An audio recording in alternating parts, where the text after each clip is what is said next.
বাংলায় নাকি dark humour হয় না।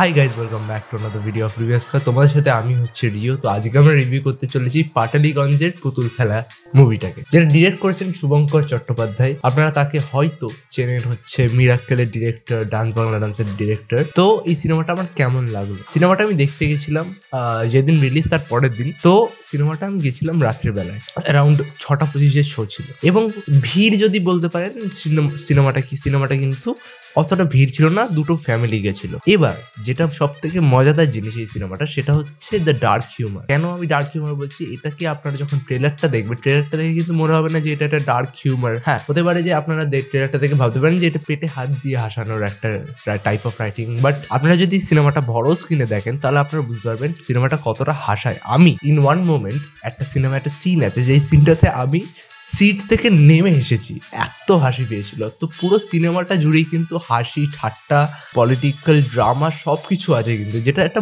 মজাদার। যদি আমি গল্পটা বলি অল্প করে, তাহলে এই গল্পটা হচ্ছে একটা লোক আছে, সেই লোকটা বাড়ির ছাদ করতে পারেনি। তার যে ছেলেটা পুতুল খেলা দেখায়, তার কোনো ইনকাম সোর্স নেই অ্যাজ সাচ। সে একটা ফ্রিল্যান্সার জাস্ট লাইক মি।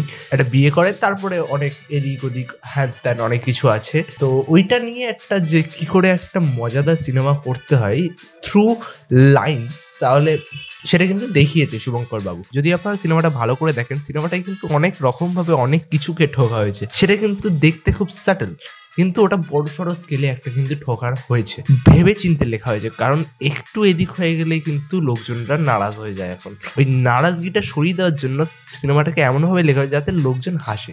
বাংলায় কমেডি লেখাটা কিন্তু খুব টাফ, অনেক বড় বড় ডিরেক্টররা পারে না। তো আই থিঙ্ক যে এই সিনেমাটা one of the comeback of the dark humour comedy of Bengali. I don't know, but আমার সিনেমাটা অসাধারণ লেগেছে। পেট ব্যথা করে হাসানোর মতো একটা সিনেমা লেগেছে আমার পাটালিগঞ্জের পুতুল খেলা। তো আপনারা অবশ্যই যান, আপনাদের নিকটবর্তী যদি কোনো সিনেমা হলে এই সিনেমাটা লাগে, মাল্টিপ্লেক্স হোক, সিঙ্গল স্ক্রিন হোক, আপনারা যান, ফ্যামিলি নিয়ে যান, জাস্ট দেখেন। কারণ সিনেমাটা আপনাদের ফিল গুড টাইম দেবে আমার মনে হয়। This was the movie review of পাটালিগঞ্জের পুতুল খেলা। সো যদি আপনাদের ভিডিওটা ভালো লেগে থাকে কিঞ্চিত, তাহলে লাইক করবেন, শেয়ার করবেন, চ্যানেলটাকে সাবস্ক্রাইব করবেন। আপনারা চ্যানেলটাকে সাবস্ক্রাইব করছেন না, ভিডিও দেখছেন, বাট প্লিজ সাবস্ক্রাইব করবেন। কারণ আমাদের আস্তে আস্তে গ্রোথ হচ্ছে, একটুখানি আপনারা সাথ দিলে আমরা আরো ভাবে গ্রোথটা পাবো। তো অ্যাজ অলওয়েজ যেটা আমরা লাস্টে বলি যে ভালো থাকবেন, সুস্থ থাকবেন এবং সিনেমা দেখবেন আমাদের চোখ দিয়ে।